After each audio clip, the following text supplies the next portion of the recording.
Welcome, Jenny and Marianne Ortega. Hi, ladies. Thank you so much for being here. I'm so honored to share space with you. Hello, Hi. hello Thanks for again. having us. Okay, so just anyone who doesn't know Jenny and Marianne, they are dear friends of mine, also clients of mine. We've been working together for a couple of years. I'd Yeah. say it's around 2 or more. Mhm. And we have exciting things to update the audience with. And for anyone that doesn't know, this is the third time on the podcast. We have never had anyone be a triple guest. So now Whoa. they're a triple. Can we call you a triple threat? Yeah. I Like, mean, let's do this, right? So, okay. So let's recap. Let's give the listeners a little bit of an update. Not an update, a recap. So, this is a journey of fertility, infertility, and many twists and turns. So, for people who don't know you, can you give us like where are you in the world? Give us a little story of like you together as a couple. Yep. So we're the Ortegas. That's Jenny and Jenny. Marianne. We have been together for going on 15 years. Yeah. Married for a few less than that. And it was like 3-ish years ago, maybe closer to 3.5 or 4 now, that we really got serious about our fertility journey and talking about wanting to have a family. We knew it was something that we wanted, but that's when we like cracked down and did the research and just kind of, I mean, for good reason, Jenny decided she wanted to go first. Mhm. She's older than me by a couple of years, 3. And so she wanted to go first. And that was where we started.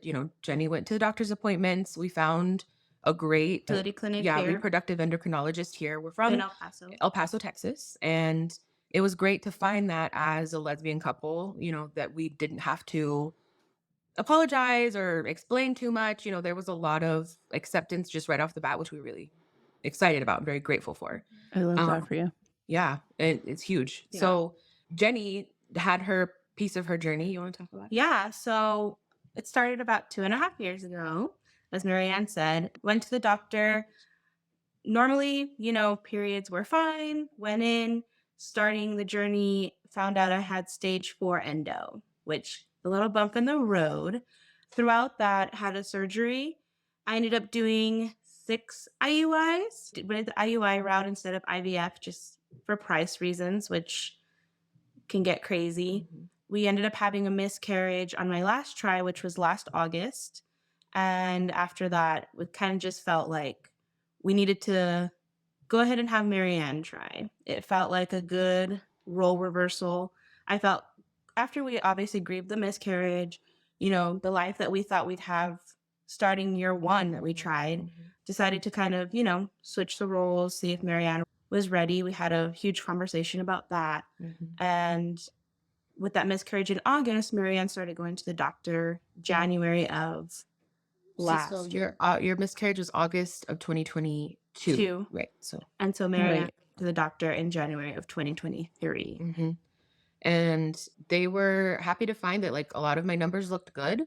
There weren't any immediate concerns. I had never been like formally diagnosed with PCOS. I didn't have, the painful periods that people don't know that they can talk about. That's something that we've covered before, is like that kind of stuff is something you need to talk to a doctor about. It's not necessarily normal every time. That was something we learned through all of this, right? Yes, it's very important to talk to a doctor about. I just had my first painless period. Yeah, Nice. that's It's amazing. possible, and I've been doing womb work Yeah. for a long time. I've had really close to for like mild, but I have always like after Ollie was born, I had really painful, debilitating periods. I can't even say the word. Painful Yeah. So, periods, and yeah, you know, so yeah, it's not normal. No. no. But I didn't know that either. A lot of women Yeah, don't know much No. about their menstrual cycles, nope. Exactly. or that, I used to believe that our menstrual cycles were just when we bled. Oh, my period. Oh, I got my period. Mhm. No, your period's just when you bleed. Like, Right. Yep. it's a whole cycle. Yeah, There's Cycle 4 phase. seasons in your Yeah. cycle every month, lady. Yeah. Know your lady So, bits. yeah, listen to the episode about that. But so it's like we felt good about the way that this was going to go. We had plans to start in March of 2023, and that's kind of what we did. We knew that it was going to need to be a medicated cycle, so we did that. My body didn't respond as well to those medications that first month. cut to between missing or losing a vial of sperm. Which Bono, that other episode to get that was a recap on that. whirlwind. But and then obviously like just normal things happening with my body, not responding correctly. From March turned into June, which then turned into July. And so that's kind of where we have left everybody off. Was I think the last time we talked was May of last year. And so it was like we didn't know exactly what was going to be happening going forward. We just kind of knew that we were going to wait it out, see what happened. So we waited June for my period to start.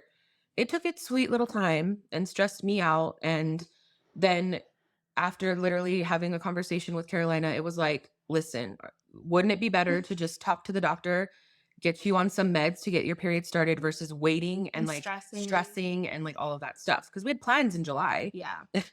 Plans, right? So I remember everything about July and you too. yeah. Yeah. So, and the truth is like, My the face fact hurts that we from even- filing so much. The fact that we even had plans in July is kind of crazy, because that's another thing that we've talked about before, is that during Jenny's journey, we lived, slept, breathed, ate for infertility and fertility treatments. And it was like, that was our whole life.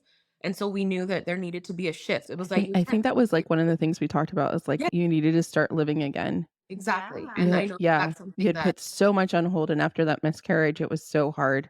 Mhm. It was also really painful to watch like so much of Jenny's light go out after that. So like Mhm. it was so important for her to experience joy again, yeah. Oh, to yeah. like relight, reignite that light inside of her. Because you're such a Jenny, you're just like every time I talk to you, like, I mean, I'm a pretty happy person, but like you're like a firecracker. Like you're like this oozing beacon of happiness and positivity. You just like, Yeah, Yeah. I think going into Marianne's journey, we had that conversation of I didn't want her to go through. I mean, obviously, she's my wife. I love her. I don't, anybody in general, I don't want them to go through what I went through.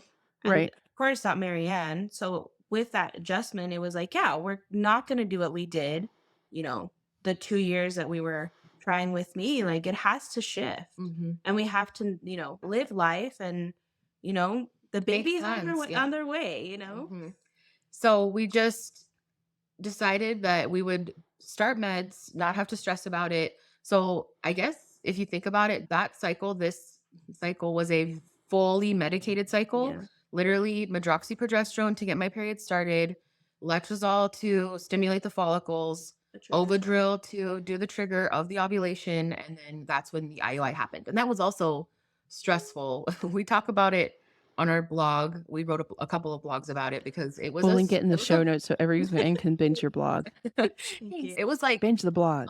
a lot of like logistical planning that like I just couldn't get my brain around, that Jenny, like an angel, just like figured out and like jumped into action and like did everything that needed to get done, because it was a whirlwind that like week or so. Yeah. And so literally we had an insemination on July the 7th of 2023. It was our collective 7th try. Mhm. Everything just felt right about it. Our doctor was happy. Our doctor was super happy with everything. And then literally the next day we got on a plane to Austin because our it was my sister's birthday.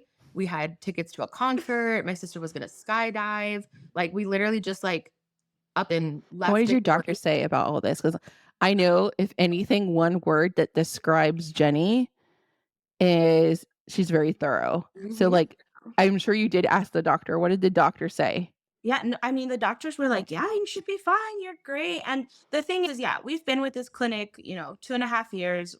They're our friends. Yeah. So they're like, yeah, like you're fine. She should be fine. Yeah. Marianne felt good. So we were like, well, we're like jam packing this 2-week wait. Mhm. Cause yeah, I mean, What a great, like, because that's the opposite of what most people do. They're like legs up in the air. Yeah. They're like trying to do tests early. They're trying to not stress out, and they're like just probably spiraling most of the. That's what I see. Yeah. Is yeah.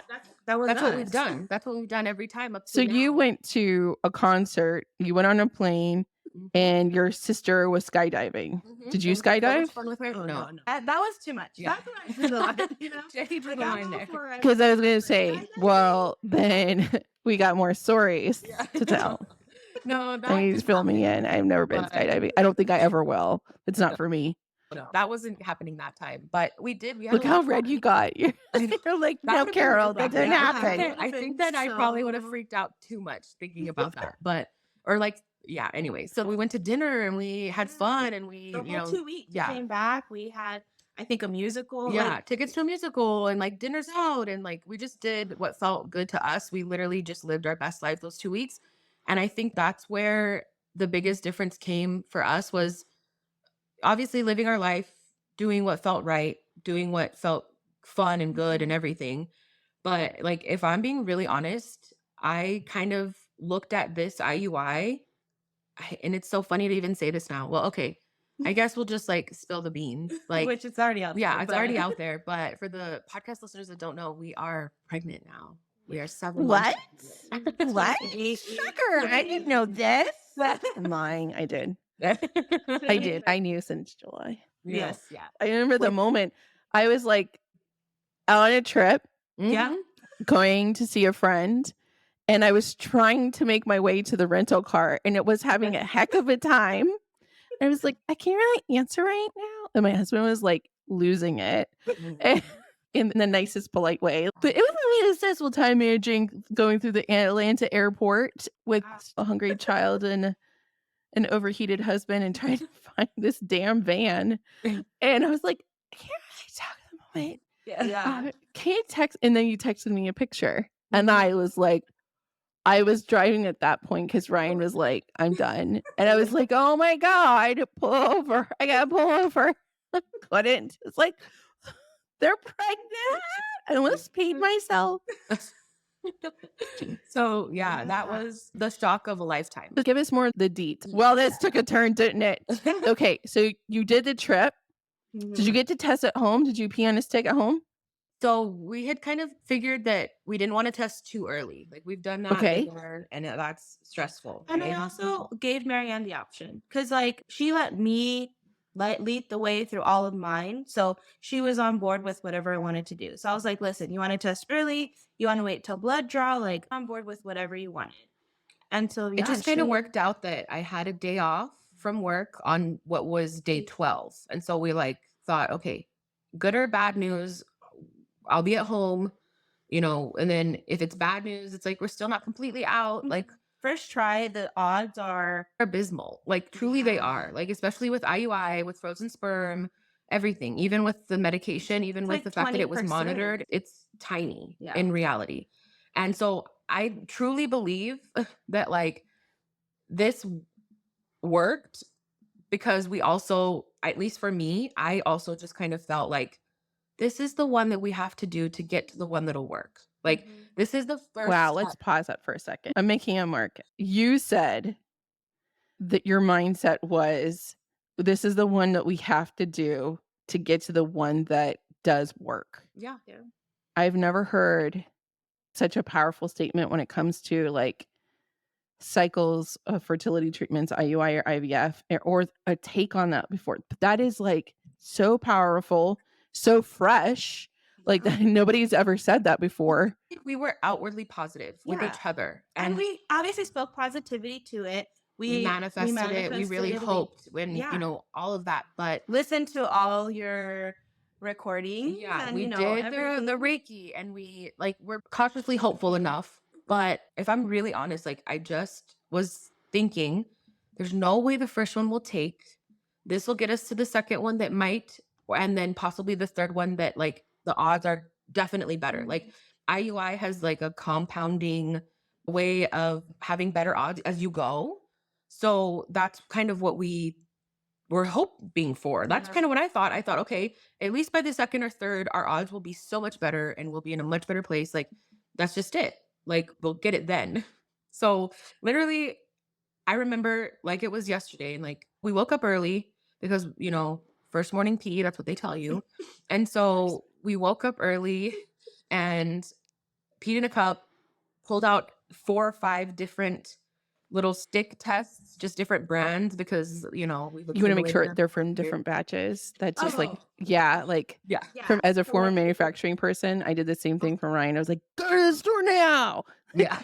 Yeah. Exactly. Yeah. We So pulled out our little tray that we have all our tests. in. Yeah. Like, you know, we're pros, you know? yes.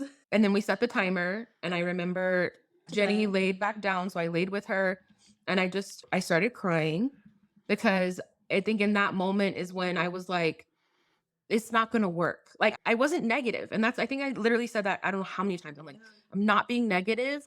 It's just that we're not going to see what we want to see right now. And like, how's that going to feel? And Jenny, in her infinite wisdom and, sainthood, was like, we're going to be fine either way. Be It's like a fine. big thing is like, it's such a beautiful place to get to if you have the courage and the bravery to do, or I don't even know if it's necessary bravery or courage, it's capacity. Like some people never get past a loss. Some people Mhm. never have the strength to try again. Like you did all those things. And then you went through like, a fully medicated cycle. And here you are arriving to the moment that you're waiting for. Yeah. So many times you could have said no, and you didn't. Mm-mm. You're incredibly strong and you're incredibly brave. And the fact And that Jenny was the one comforting me, I think now looking back at that moment, like in hindsight, I'm like, that was huge for you to be able to do for me. You the whole easily space. could have Yeah. also been like, yeah, I'm terrified too. Yeah. And that would have been fine. But it's like instead of you were Being able a collective ball of just negativity. Yeah. You pulled us back, which is huge because so we had our good little cry, I think. Both have done work though. Like let's give credit where credit's due. Both of you, when you were making the decision, like we used Reiki and you also had your own marital talks. Like Yeah. I've worked with each of you to help after the miscarriage, but then also when you were making the decision to switch roles. And you've done such an amazing job, not that it's your responsibility to educate me, but like a lot of things in life I feel like are about exposure. And I just have never known a queer couple before, or let alone heard the terms that you were using, which was caring parent and non-caring parent, and like making sure so you have been such a huge gift in my life. So I know you both super well. But like you're such a careful person. Jenny is such a feeler, and she's also a very good planner and meticulous when it comes to planning, and she's very thorough about planning. But both of you have a very protective nature.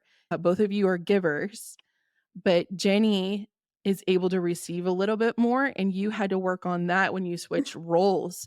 Because she had to become the protector, and you were so for years this whole journey you were like, I'm protecting you, I'm your voice, like I'm going to make sure everything's done according to our plan that she wrote out. But now it's switched, so now you had to like shift your mindset to let her protect you, and that was like a huge shift for both of you. Yeah. Oh yeah. We had many conversations with Carolina about it. She's like, y'all need to talk about something. Yeah. And like, we communicate. You let I me feel in like, too very much. well. Yeah. She's like, no, you need to be honest about something. Yeah. Where we're like, okay, yeah, no, she's right. Yeah. So yeah, it was. I just think that you've both arrived to places that are like, it is so beautiful to watch you thrive. It is a highlight of my life. And I don't say that lightly, like to see you so happy and to get here and to be pregnant and to like, honestly, it's just a true happy moment for the world. So now in July, we're pregnant. So I'm like the trio of us, a throuple. And like, I'm in this. We have a baby. So what happens next? Reiki baby. Yeah. We have a Reiki baby. And so it was like that whole whirlwind of like finding out, and obviously like just like shock. I mean, it was shock, right? Yeah. Like I think because obviously we've gone through so many negative tests, and even though it's crazy, we're on this journey. This is planned, right? There's nothing accidental about it. And you see the two lines, and literally it was just like, what? And so we didn't do digitals because they're a little expensive. And so we actually took a digital test that we traveled with that whole year. we We manifested, manifested with it. We yeah. said, this is going to be our positive test. Everything. I don't think we even told Carolina this. I think we maybe did. And so we traveled with it. We took it everywhere. We had it everywhere. So Marianne looks at me after seeing the 2 lines and she's like, I think we need to get the digital. And I was like, the one? She's like, the one. So we went, I don't think we I know this. grabbed it. Yeah, we grabbed it and pregnant right Yeah. away. And we were like, Shocked, just so beyond, like we were just in disbelief, and we were so excited, we were crying. It was like this huge moment that had been such a long time coming, and that didn't change. It was like we had this like whirlwind couple of weeks of like telling our families and like really coming to terms, as if you could come to terms with something like that. Like we literally say it all the time still. I'm like, I'm pregnant. She's like, you're pregnant. I'm like, oh my God. But so that whole first trimester, thankfully, like I felt really decent. I had like a pregnancy cold that really took me down for a couple of weeks, but like I was not Those are nauseous. the I was worst. not, When you get a cold yeah. when you're pregnant, it's like because you can't take anything. It was like, no. And Marianne does You're not get sick ever. So for No, her to she's even like Iron Woman. what is this? yeah. So, first trimester, it was like you're dealing with the changes that are coming. You're thinking like into the future, but it was like, You still had some fear. yeah, So I you- mean, as much as we planned this and as much as we have worked for it and wanted it, was still like, oh my gosh, like, what are we gonna do? how do we go forward from here? It was almost like we had thought so much about getting to the moment of like a positive pregnancy test, but I don't know that we'd ever allowed ourselves to look past that. Well, I think because we had walls up of, if it doesn't work, our life is still gonna look how it looks now and be fine. So even thinking about life with our baby or babies, this is only one, but I'm just saying, future. Like I think that was something that I never even wanted. Like I didn't even want to think about that life. She's like, But that is very normal. Just as a practitioner, that is super duper normal for women who have struggled with infertility for a long time. When they finally are pregnant, it is this gap to accept a pregnancy, and it's such a surreal experience. And they're kind of stuck in the surreal space of like, is this my real reality? Is this like really happening right now? And just like kind of walking in a daze for quite some time. Sometimes I have seen women get all the way and it doesn't wear off until the very end. Their belly is growing and like we're like 30 something weeks out and let's do your birth plan. It's okay. Let's talk to you. How did the doctor visit go? Oh, it's fine. Okay, what are we doing for birth? Let's talk Yeah. about postpartum. What are we doing for postpartum planning? Oh, I'm not there yet. It'll be fine. No. Let's do it now. yeah. So actually I don't know if I told you this, you were the inspiration why I did the series called the Spiritual Pregnancy Reset inside the Make a Baby membership. You were the first of, actually there was several women that got pregnant after you. Yeah. And that was a series. And the first in that series, it's permanently in the membership, is the first meditation, Reiki healing, which was a live call, is to detach, accept, honor, let go, but detach from the fertility trauma and experiences in the story and create a new pregnancy narrative to replace it. There's something called identity work, and then there's something called shadow work. And like shadow work and womb work are very much similar. They hit the same wounds or the same topics. But identity work, it's similar, but it is different. Like, who do you identify as? Like, what's the hat that you're wearing? So, like, I am a pregnant woman versus I'm a woman with infertility issues. So, like, you inspired that whole series because I was like, okay, the Ortegas or pregnant now. What are we going to do? So, like, Reiki is just not to help you get pregnant. Reiki is to help you be for the full thing. So, you don't stop healing. You don't stress, worry, anxiety. Don't stop. The issues that might trigger you might be different. So it's a whole other layer of the onion because now it's like, all right, I have this human in you, in me. Like now I have to like, is that a kick? Is that a burp? Like you're feeling first things for the first time. So it's a different thing. And I think that it started sort of like everyone, obviously we've talked about the 2-week wait and how difficult that is, but like there was a lot of healing that came into play that helped, like the healing that we had done, all the the work that we've done together helped in the first few weeks after finding out that we were pregnant, because that wait is typically longer than a 2-week wait before you can get in to see a doctor. Like that wait could have been like just debilitating, like way worse than the 2-week wait, because it's like you see these two lines and you're hopeful and you're thankful. And I, personally, I became a serial tester. I literally tested day and night for weeks because it was like I To was make you feel paranoid. better. Yes, I was paranoid I think if the lines that's started okay to to look a little do. lighter. Yeah. Yeah. And I that's think because that's what I needed to do, because we knew that I think at that point we had at least 4 or 5 weeks It was before a we were 4 going to see a weeks. Yeah, doctor. it was four 4. weeks. So Yeah. it was like, oh my gosh, like I'm just supposed to believe that everything's fine. So everything's just cool. Like, And also the shifts of like, it's such a climax climb. And then it's just like either you plateau or you're like, all right, because it's not a drop, because it's like, all right, I arrived here.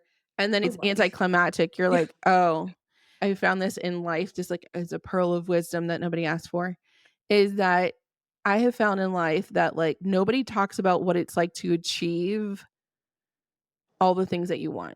Like once you arrive to that place, and I've arrived to it quite a few times in my life. That's why I am such an ambitious person. I'm like, I get bored. But nobody says like if everything is fine and you finally reach that goal and this is the last thing in life that you want, how do you handle it? What do you do?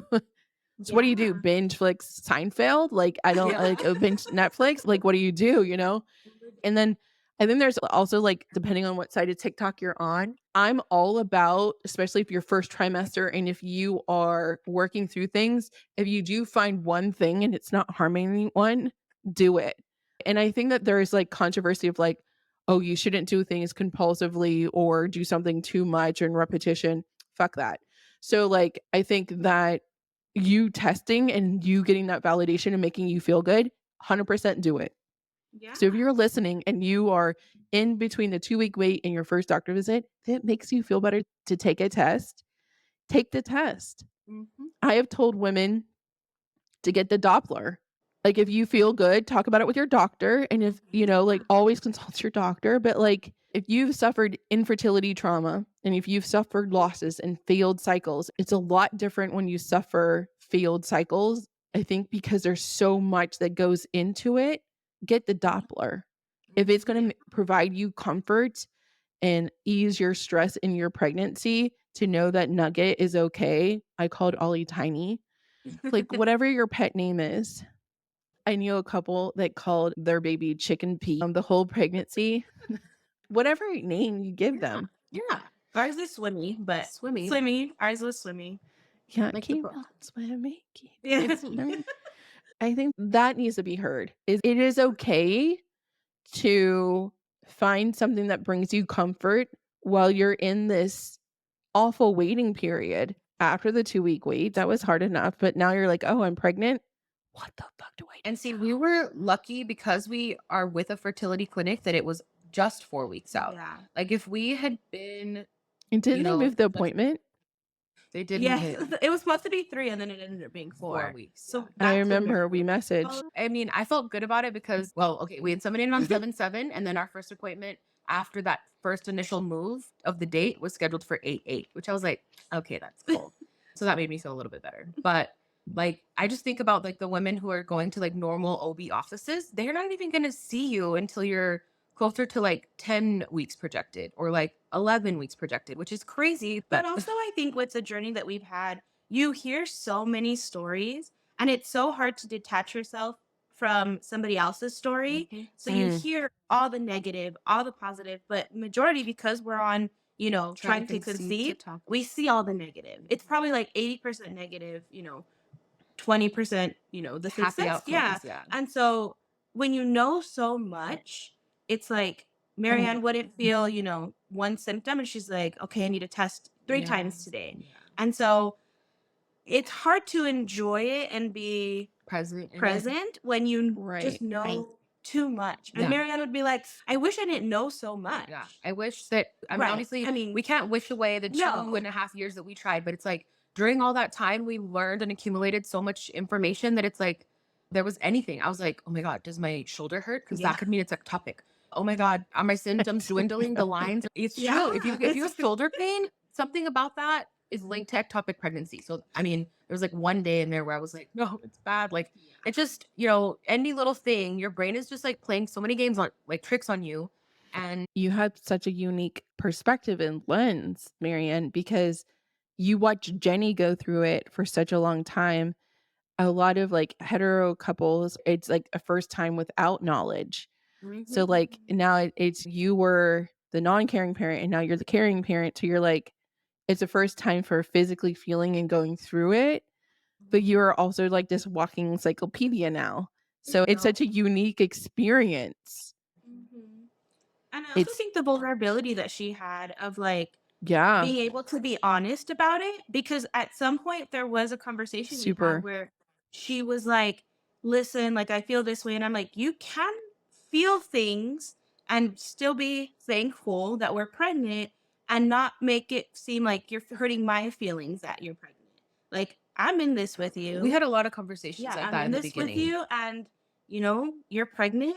That was our goal. That we're here, but you have the right to have feelings about it that don't necessarily have to line up with, gratitude and like everything else. So talk about that more. So you were going through it and you then got this, not that you needed it, but like this outward permission from Jenny to be like, you're allowed to feel all the things.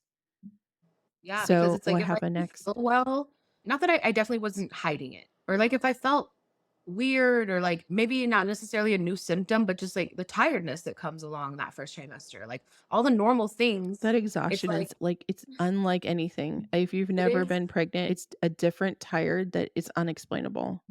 It's not right. It's not right. Fair.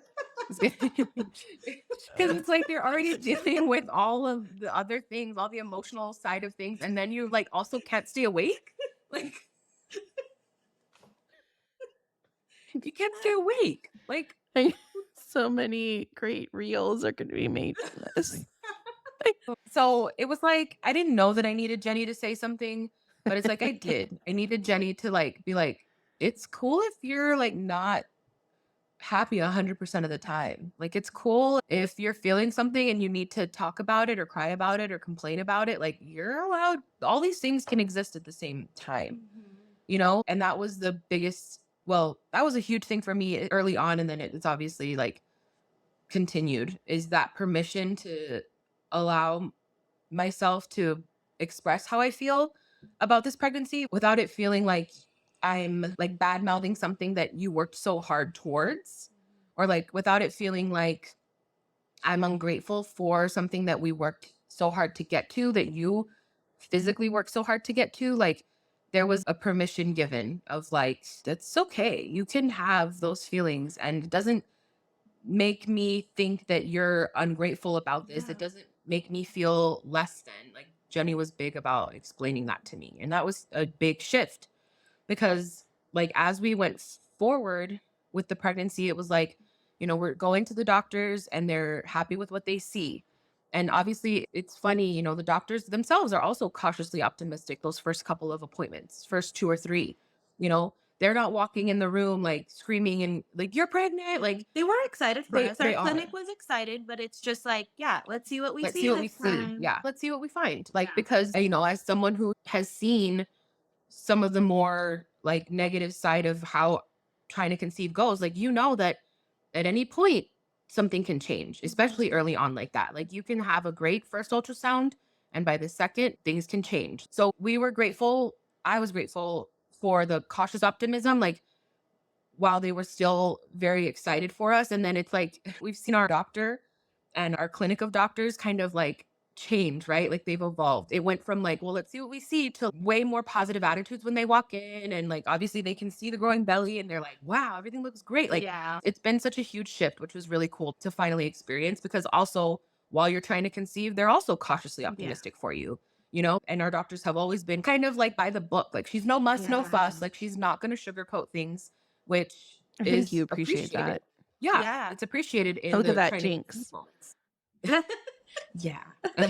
So it's just like as time went on and we're seeing good news and hearing from the doctors and everything's looking great, it's like you feel like you can start to like relax a little bit or relax into like Bring the those happy walls feelings. down. And then for me, at least, that's when, as the feelings of like knowing that this pregnancy was going fine were like coming in, and it was like a little bit of relaxation from that, it's like my brain let me go to a place where then I could think about the future a little bit more. And that's when I started to like spiral a little bit, because I was thinking about, I'm gonna cry probably. I was thinking about like the fact that it's literally been us, just us for the last like 14, almost 15 years. And then I was like, obviously, this baby is everything we wanted and so loved. And like, we're so grateful for her. It's a girl, It's a girl. by the way. But it was We're like, not revealing the name. no, No. we're not. Sorry. It was like, as much as we were so excited for her and like to know that she was coming, it started to feel a little bit more to me like a grieving of like what our life has looked like and what it's going to look like going forward. And, all the pregnancy hormones and things like that, like they will get in your brain.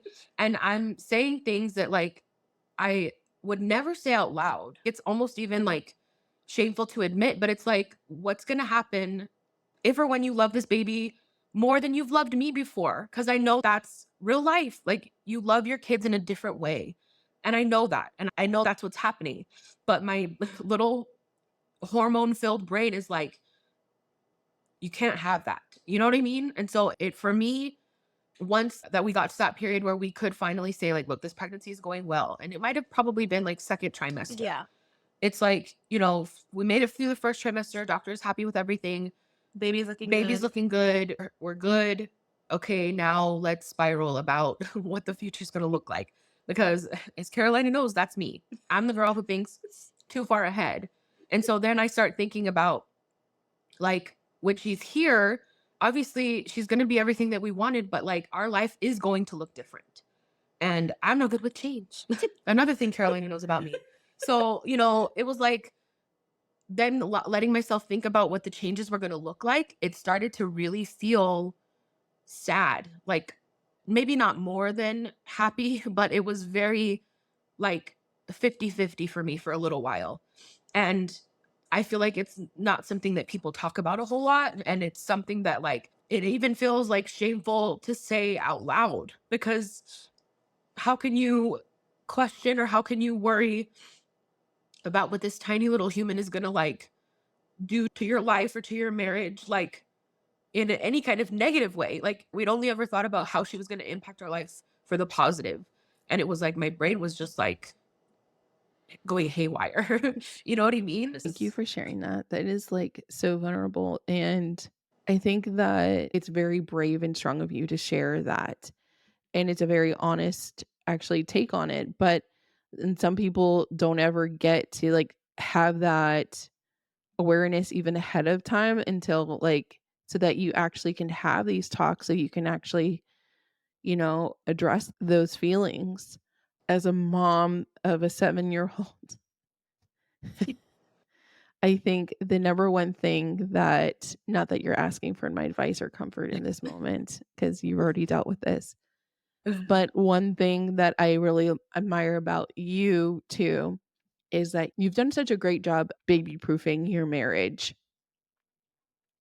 You still have fun. You love concerts and you are still very much friends. And, I've been married 9 years. I don't know much, but I do know some. And a lot of the things that I practice, you also practice, like, which is continuing to date each other, continuing to be friends, continuing to like savor time. The laughter is this really super important part. And I think that in some clients, I have to remind them was like, your partner's not your enemy, it's your friend. How are we going to model more attentive listening if we cut them off? Like, this is not you, but like sometimes some people have to learn to be a good listener or to date their partner again or find joy in their partnership again. And I think it's really important to always honor your feelings and then share them with your partner. And you both have done such a great job at being a safe place for each other and a sanctuary in your home for your marriage to thrive. And I think when you have that foundation, even if baby throws it a negative turn, because I mean, they are human. I think what babies do, it's not necessarily the baby themselves, it's the symptoms that come along, the sleep deprivation, Yeah. the hungriness, the confusion of like not knowing Exactly what what to to do, do. right? Yeah. Like that's a real thing. If you ever that ever comes up again, or if someone is listening, you're like, yeah, that's me. I'm identifying with this. Then know like it's not baby themselves. It's like situational. It's like when you have a compounding effect of like both of you have not slept, but you still have to be functioning human beings. You may or may not have support. You don't have the answers. These are first time experiences. Your partner is not the same person that was before they gave birth. And now you're getting to know this tiny human's grunts. You're looking at their poops and you're like, is that the right color? My nipple is a different color. My nipples have changed. There's just an enormous amount of change. So I think that also is like perspective of like, babies bring along this change in that those to like look at really anything postpartum is hard enough. So I think like when you're looking at like what is changing and like the negative effects, sometimes I think it's important to remind like, it's like the things that come with it, not necessarily baby, but all the freaking changes. Because postpartum was really hard for us. I didn't come out of that until Ollie was like 18 months. I remember like around 14 months, I remember saying, I think it's getting a little bit easier. Mhm. And, mine was pretty severe, but like, I think it's just so different. And I'm super glad that you have this strong foundation to connect with each other. Now, you mentioned, Marianne, you've handled with gratitude. Can you expand upon like, do you have any gratitude practices? Or like, how do you practice gratitude through all of this? Yeah, it's been something that I've always wanted to do. And, it's like every New Year's resolution was kind of this thing and then it wouldn't happen. But with the pregnancy, I've been journaling. And sometimes it's journaling to baby, other times it's just journaling for and to myself. I don't know, for me, it's also like documenting, like through pictures. This is not a sponsor shout out or anything like that, but it's like, I don't know if anyone's ever heard of it's an app called 1 Second a Day. And it's been really cool for me. I started it last January 1st, 2023. And so I finished it January 1st, 2024. And it's literally just you take photos Or videos. or videos. Most of the time, videos work better because you literally just clip one little second of every day. And so at the end of a full year, I had 7.5 minutes of video just off of those 1 seconds compounded on each other. And it's cool to like look back and see that, like, The yeah, little pockets of joy Yeah. throughout the year that you've yeah, I'm even going though to it do was, this because this is my word for this year is euphoric. Oh, it is so cool. Honestly, 1 second a day, the app is very fun. And it's like, yeah, then you notice some days you didn't take a photo or a video, but it's like you can use something from the day before or a couple of days before. And it's just like, it reminds you that like, oh, that's what happened that day. Like that was so fun. That was so cute. That was so sweet. Like, a lot of it is us just here at home. And it's funny because yeah, you can look back and we can see that last January we were in a different apartment. And then we had, the move. And then we had all of our trips and our concerts and the things that really bring us joy. And then yeah, then we started documenting pregnancy a little bit. And so it's like that has kept me and kept us, I think, like in a really grounded space and being able to look back and be grateful for like all of the things that came before she was, conceived. And then like even now since then, and we get to document all the little changes that we've made, like the updates we're making to her little baby room and, the things that we've been buying, the things that people have been blessing us with, like, and we'll be able to look back at 2023 as like half of the year no clue about her and then half of the year knowing that she was coming, like, and that's been really good for me is using that every single day, putting those videos in and like really being present of like what that day looked like, just this one little snippet. And yeah, a lot of it's us laughing here at home, Jenny's meals that she would make for me, our nephew that lives in town, like, our other niece and nephews, the way that they just like do the silliest stuff. Like little things like that have just like really kept us, or kept me for sure, like grounded. And it's funny, like you look at it and it literally is a full year of your life in just these one little snippets. Like, and it's crazy to think like that all fits into 7.5 minutes, but we've watched it multiple times. Yeah. Like since it finished, since that year was over, we just watch it because it's just like fun to like think about what that whole year was like. Yeah. And I think another thing that Marianne mentioned the other day, we have our video of our reveal videos on our Instagram, but I love it she so was much. I've watched it multiple times. I watched it when you sent it to me. I watched it over and over. I was crying. yeah. And so Marianne said she watched it the other day again. Yeah. And just the jump from even where she was, at the beginning of the pregnancy to now, she literally told me that day, is like, she's like, I could have just had that day and just been so happy.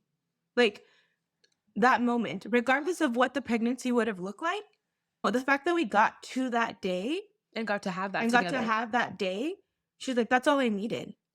So for me, that was like, wow, like that little sense of gratitude just, from, the changes and waves that have gone through her pregnancy, like for her to say that is just like, shows the growth that she's done. And, the realization that, regardless of whatever she's feeling and like all the moments of like waves and everything is like, the foundation is we're still grateful that we're at this point. We're still grateful that, we get to meet her this year. Like bottom line, we're still grateful, even though obviously we have feelings and we have, moments of, different talks of how our life is going to look. But bottom line is we have that gratitude. And I think that's a big thing that I saw that with Marianne the other day is, It was literally like a week ago. Yeah. It was like I just was watching the video again and thinking about how cool that moment was. And I'm so grateful that we have it on video to be able to like remind ourselves, because it then made me think like, there are so many people, and this does not, take away from any of the way that we get to feel through No, this I can't pregnancy. take away Like, from anything. but it's like, there are so many people that would kill for that moment, just the positive pregnancy test. And I truly meant it. Like, if that was all that we had gotten, if it was like that we went to that next ultrasound, that first ultrasound, and it was, not good news, like we had that moment together. We knew that we got there together. We had that joy. It wasn't going to go away. Like, it wouldn't have taken away that joy. And so, now the fact that we've gotten to meet and reach every other milestone, like, is huge. And like, coupled with the grief of our past life, or, our loss in August of 2022, like, it's just that there's still a lot of things to be grateful for. Like, those things can happen in the same moment. We can be hopeful and grateful while still, being realistic about like the changes, like we were talking about, like postpartum will bring. So Can I that ask you a was question? Mhm. Do you think that this ability to have this capacity to be grateful and present and fully feeling this joy, is this just a part of who you are, or did you do something that allowed this to open up for you to experience? I mean, I think like legit, this is no, but really doing the work with Reiki with you Really? allowed, yes, Yes. absolutely, allowed for these types of feelings to be able to coexist. Like, I think that before, I easily would have felt like you can't be both. Yeah. Like, there's no way to have both in the same moment, in the same month, and you know what I mean? Like, in the Right. same cycle, like, because it really was like when you started doing the work with Jenny, all those cycles that we tried, it was like, even in those, there was a lot of gratitude coupled with grief. Like, obviously, we were devastated each time that it did not take, but we also knew and would have that like perspective shift of like, we have next month. Like, that couldn't have been our baby, because then they would be here. Like, we really had to adopt. And that was, spirituality on our own, plus, the work that we did with you with Reiki. Like, I also do think that a lot of it is like disposition also. Like, we weren't going to let ourselves just sit and wallow and, You feel are so sorry for two ourselves the whole time. are the most alive people I know. Thank you. This baby is so lucky to have you as moms. Thanks. You really do believe that. Thanks. Yeah, I do think also, like, especially with my journey, I think truth and yeah, not anything, not any, but like the work that we did with you helped because it wasn't just, yes, it's like, fertility and trying to navigate that, but with Carolina, we talk about everything. We talk about, parents and your childhood. And I think bringing all that up and like knowing what triggered me and knowing what I needed to work on, like even now, like from announcement, I'm not going to try to again, right? Marianne is carrying parent. Wait, I didn't know 100%. this. Like, so you're done. Oh, I feel like Wait, this is like a news announcement. So you're not going I to try know. again? You're not going to do another cycle ever? Or you're I not going to say don't, ever? But you think you're well, done? So you've like, I, that's a huge deal to like arrive to yeah. a place. Yeah, I really Wow. feel confident in knowing that. I think because I transitioned, and I don't mean to, give myself a pat on the back, but I think because I transitioned so well into the non-carrying parent that this feels like it. Like It feels this like is where I was. like at home. Like I love that Yeah, awareness that you have. yeah. And I Marianne, how do don't you feel feel about anything. being the permanent caring parent? You're okay? I think that like Did you arrive to this place together, or was this a realization and then you're like, I got these emotions and here's how I feel? Like, how did this go? Like, how Marianne did this has go? always, yeah, Marianne has always been like, okay, well, then you can try after. Like, I think leaving it on the table until I took it off the table. And so I think recently I was like, listen, like, I'm content. I feel whole. I That's feel like I'm so not missing powerful. out. Like, this is where I was meant to be. Like, I'm thankful for my journey. I am because truth, yeah, I'm thankful for what we went through because we wouldn't have arrived to her. We wouldn't have arrived to this place. If we would have gotten pregnant cycle 2, we would not have been able to do the work, to be able to this. we would have already raised a child in a completely different way than we would now. Like we think about that Yeah. a lot. Like we were 2.5 years ago, 3 years ago, we were such huge like evangelical Christians. Like that's just the biggest change. Really? See, I didn't know that part. Listen, Girls, women, you are surprising me. I didn't know that part. I did not know this had- part. this is a whole other thing, right? But it's like we Well, had hold on. you know what? Okay. We have a lot of family that are evangelical Christians. I'm a spiritual human that deeply believes in God and I pray every day. I'm just not religious and I'm not super comfortable in churches. But one thing that I just want to comment because I'm going to lose this is one thing that I learned from going to churches. I learned how to pray very well, but I did learn what true gratitude was. So that was like along with like religious trauma. But like for me, if I hadn't been like through that journey, like everything, like you arrive where you're supposed to, I wouldn't know how to outwardly know how to express gratitude because in a home that I grew up in, nobody was grateful for shit. So like, well, thank you for sharing that with me. I didn't know. So you were saying 3 years ago you were Christians? Over the last few years, it's like we have done a lot of deconstruction. And so if we had gotten pregnant, yeah, that first or second cycle, we would have been raising that kid in church in all the ways that maybe, I was raised in a Catholic church. So it's like it wouldn't have been that necessarily, but it would have been a very different experience than what we are planning to do now. Like how Yeah. we're planning to move forward in terms of just like the deconstruction that we've done and the spirituality that we have. And yes, like very similar to you, like I learned how to pray because of church and I learned how, yeah, to be outwardly grateful and to truly experience that. Like there are lots of things, lots of good that has come out of having that background. But, I don't know, there's just lots of stuff that comes with being a gay couple a gay married couple trying to have a kid. Like there was just a lot that we, after starting this whole process, realized like, yeah, we don't necessarily believe always this- feel welcome. I can't believe this has never come up. Like, So, that's just one of the starkest differences that I think we see. Like, but also, yeah, Jenny's tries, those IUIs, the feeling of loss that we had each time, plus our miscarriage, like that changed us. Like, and it really changed us for the better. Like, in a lot of ways, it easily could have destroyed all the work and all the things that we'd had before that. But instead, like, it really truly made us into a better, more rounded, like, more communicative, like, better equipped. Like, we just would have been very different people. Yeah. Instead of like who we are, I'll be 30 by the time this baby is born.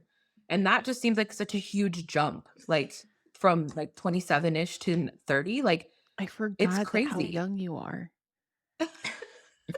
Thanks. So you've explained how you practice gratitude and how it's been very much present as a practice, as a perspective. Like I love that it's not so much of a practice, but you have that app. So it is a practice that you're doing, but also is how will you teach little Swimmy?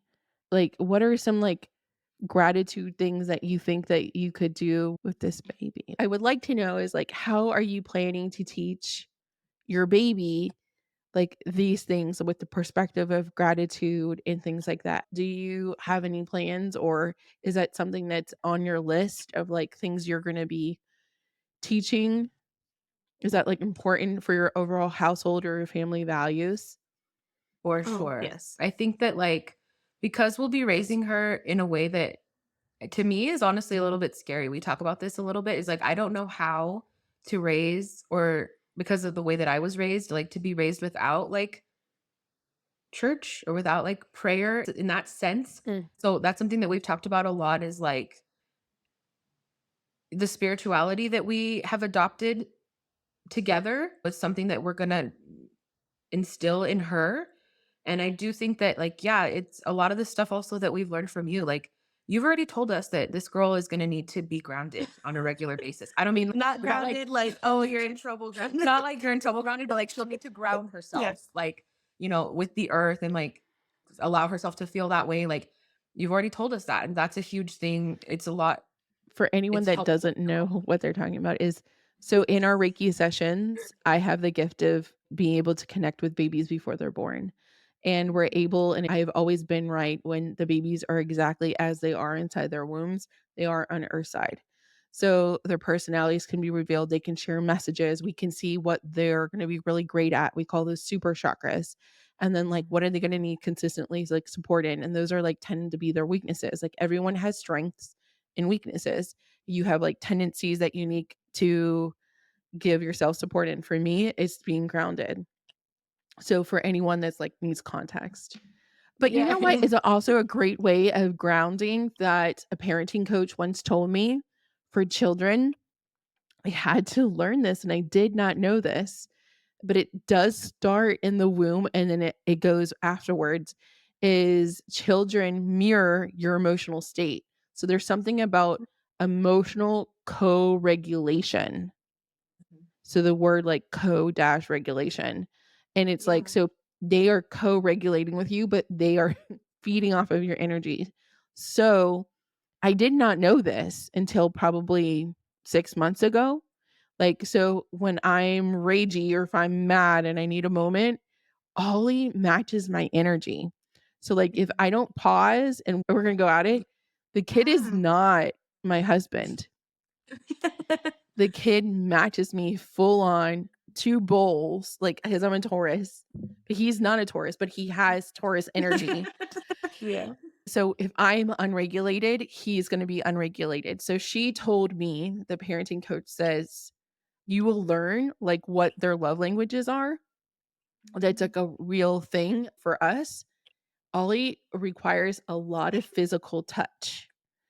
And she goes, you're his grounding force. So give him the hugs. Even like I have to, at some points I get touched out a lot less now, but before when I was breastfeeding and he was on me all the time and I was baby wearing all the time, I was like, need a moment.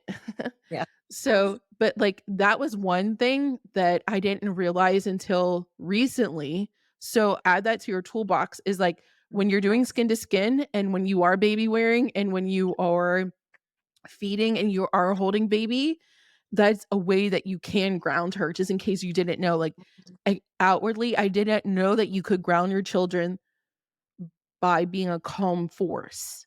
Right. Yeah. And nobody's That makes outwardly told me that until she did. And I was like, shit. I thought I had to like teach him and do like yoga outside. Yeah. Come on, let's run Yeah. Take the shoes off. outside in the grass. Let's come on, just a few Yeah. more minutes. Yeah. Yeah. Because I can control me, right? Mhm. This is like something that like was just really powerful. She's like, you can ground him even now. Like this morning, I was laying and we were watching TV and he was just like laying like on my legs and I was propping him up on my knees and just like he's like hold my hand, like literally he's laying on my knees and they're bent and he's like I'm propping him up and I'm also like holding his hand. And I just did not know this. There's so many ways to ground, but especially small children, like you are everything to them. So like just so that you have that full your toolbox, helpful tip there. I did not know Yeah. this. So I'm sure I'm like, well, if I don't know, maybe other people don't know. And that came from a For sure. parenting coach. That's amazing. She did one of the modules inside the membership under the spiritual pregnant. She's also a postpartum doula. Her name is Rachel Tran. She's from Village Life Parenting. Look her up on the internet, listeners. She's amazing. But I didn't know that. And like, so also another thing that I learned from my mother-in-law, it's a very good advice, is your babies will teach you what kind of parent you need to be. Mhm. I too did not have all the answers about the whole like, how will we raise them? You know, you'll figure it out. In everything will come. Like I have this attitude now. I used to think that we would stay at this one particular Montessori school until Ollie had too many head injuries and I was banned from the school from arguing with the teacher. Anyway, we pulled him out and I had never cut his hair at that point and he was 3 and the babysitter came and she goes, "So when are you going to cut his hair?" And I was like, "We only do things until they don't work anymore and then we try something else." So like I'm not so that's my attitude with parenting. We're going to do this until it doesn't work anymore and then we're going to try something else. True. Yeah. And I think having that I thought I had to be one way when he came out of me and this is the way it's going to go and this is how things are going to be and if anything or anyone deters me from that then you're going to hell. Like I was so rigid and that No, is but it's like a freedom that there's a comes with freedom to knowing. figure it out and to relax and know that it's going to come to you and that you are more infinitely wise than you're going to give yourself credit for, but also that little tiny human, just be an expert in them and know their cues, you're going to be okay. Yeah. That's my take on everything. And then you're going to grow too. Like who I am now is not who I was when I gave birth to Ollie. Oh, heck no. I am so much more confident, so much more calmer, grounded and put together. I was very unhinged. Uh, No. I was very crunchy when he came out of my body. Everything has to be organic. No, we eat Doritos. He ate Doritos before I even could give him breakfast. So like and I don't know where they came from. Like, I think he got it from his backpack. I don't know. He will be fine in the end. I guarantee you. And like anyone that like, I don't know. And I was going to go ahead and put this plug in there. Fed is best. Your baby's going to grow up to be a nice lawyer or a metaphysical teacher or PE teacher or a YouTuber, whatever they want to become, whether you're breastfed or if they're formula fed, they will be okay. But a fed baby is the best kind of baby. And all babies are good babies. That ends all arguments. Mic drop. Mic Fair drop. enough, Yeah. Period. End of PSA announcements or alerts. Yeah. Yeah. So if there was a new mom to be, like she is starting her fertility journey and she is feeling lost and alone, what would you say to her to change those feelings? I think that, as much as we talk about how difficult it can be being a part of the Try to Conceive community and all the knowledge that comes with it, I think that for all the knowledge that we gained, even though some of it is hard to like separate once you're in it, it's helpful to have a community. And so if that's a Facebook group, Carolina's Facebook group, if that's if If if that's the Make a Baby headquarters, yeah, like I think or if it's YouTubers, like for us, we literally found some YouTubers that were just in similar situations to us, queer couples from other parts of the country or other parts of the world that were going through similar things. Like they were starting their fertility journeys around the same time as us. It's like you can also go back and like binge those parts of their lives. Like, Mhm. and you can see, the struggle and not have to feel alone because, the truth is like, through Carolina, through the Try to Conceive community, through, the podcasts that we listen to, yours, and others, it's like you are going to find that more people are dealing with this than I think we ever realized. Yeah. More people are dealing with infertility. It's like, I think that the numbers used to be 1 in 8 are dealing with I think some it's form of more. infertility. I think it's 1 in 6. Like, I it's think you're just right. that's the way that it is. And then, you talk about loss, it's 1 in 4. Like, there are lots of people that talk about it and then others that will never talk about it, and that's fine, but, like, there's community to be found. Regardless if you want to share your journey or not. Yeah. You can just be on the side Mhm. taking it in, or if you want to be involved and vocal. share your journey, everything is valid. Mhm. It's what works for you. There's just a lot of people out there that know what it's like and have been through something extremely similar or just similar enough or something that's different enough that you can feel safe coming to them about it. Like, there's just people all over the place. And, you know, social media does a lot of harm, but I think in instances like this, like there is so much good to be found in community that like knows what it's like.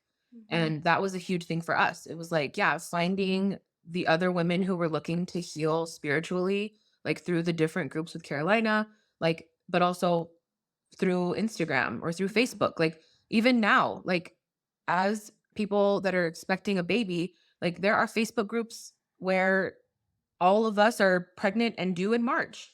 And that's been a really cool thing that we have found, that Jenny found, like when we first got pregnant. It was like you can literally search, March 2024 babies, and there's a literal group of 5,000 families I that are love going that through the so exact same much. thing. Yeah. Yeah. And so it's like anyone's due between March 1st and March 31st.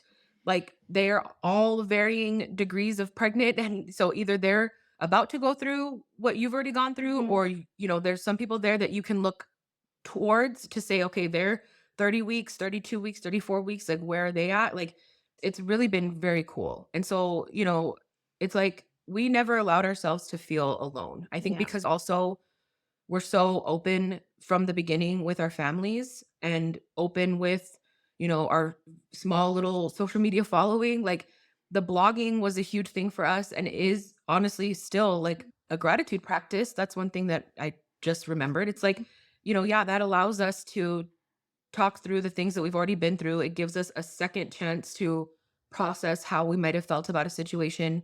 And even if you're not publishing that anywhere, just, yeah, putting it in a journal, leaving it on a private blog, like there's lots of different ways. So it's like, find a community, allow yourself to be vulnerable enough to talk those feelings with whoever that might be. If that's your entire extended family, kind of like we did, if it's a portion of the internet like we did, or if it's not, if it's literally just this Whatever you journal feel for safe in. yourself that you can read later on. Like, yeah, whatever makes you feel safe. Like, there's lots of stuff out there. I love lurking. I'm in some groups myself, like in my city, and I lurk Mhm. all the time because I have a rule: if it's not going to be nice, I don't comment.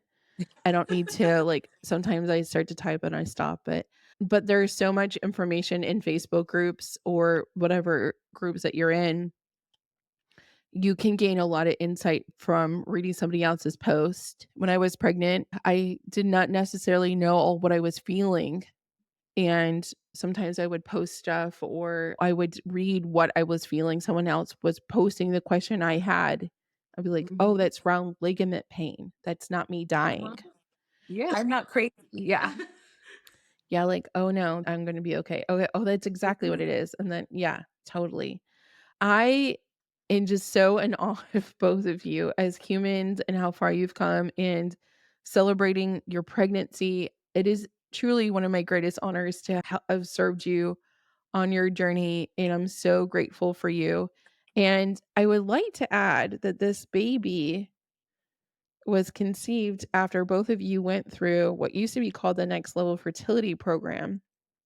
It's now been renamed the Make a Baby Headquarters, which is our signature 90-day program where we heal all of your triggers and blockages in your fertility journey so you conceive. So both of you went through that program, which I'm so like, it's such a cool experience to like, because usually it's just women and then I don't get to like touch upon their husbands.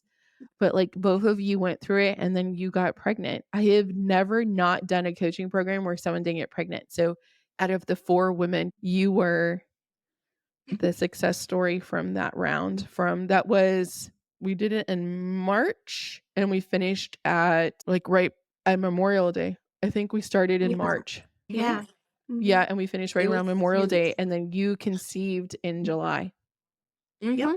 And that's no accident either. Yeah. It was literally, we had been doing work with you through, The membership. the years before that through Yeah, the the membership. Yeah. But this It was a very deep yeah, dive. it was an intense experience. Those 90 days, I feel like it solidified some of the things that we might have already learned about ourselves or Mhm. unlearned about ourselves, but it also exposed a lot, especially because we had just gone through the switch. Yeah. The We switch. had just That made the was switch from that was the thick of caring to everything.